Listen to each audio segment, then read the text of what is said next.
Chief Minister Yumnam Khemchand na Spicejet Air Services ki Imphal Guwahati, Imphal Kolkata amadi Imphal Mumbai gi flight service ngasi haunabi matung inna haudokre. Lok Sabha gi member Dr. Angomcha Bimol akoi jam yauna ngasi Bir Tikendrajit International Airport ta pangthokhiba thoram aduga mari leinana Chief Minister Yumnam Khemchand na hai chaukhatpa India ama oibada chaukhatpa Manipur ama ohenba mathautai ngasi Imphal da Spicejet Air Services haudokpa asigi damak Prime Minister Narendra Modi bu thagatli haujik Manipur miyam da flight service darkar chauna leiringai cherak asida Spicejet na Manipur miyam gi damak yengduna flight service mari haudokpa asi thagatningai ni lamdam asigi miyam gi yengduna flight ticket ki mamal khara yengbiu haina mahangna makha takhi ngasigi thoram aduda thanga ACG MLA Tongbram Robindro hanagi transport minister Chingai ACG MLA Khasim Basum amadi Spicejet Air Services ki makok thongbo official kayasu saruk yakhi सबसे पहले मैं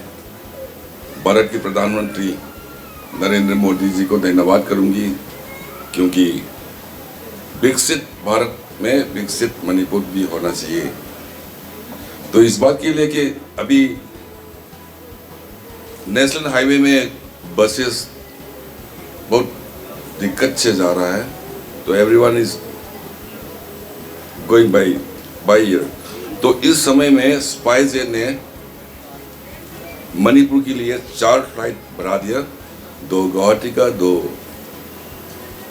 कोलकाता का। तो अभी मेरे सामने हमारा MP साहब ने भी कह चुका है कि थोड़ा टिकट की प्राइस की ध्यान रखिएगा।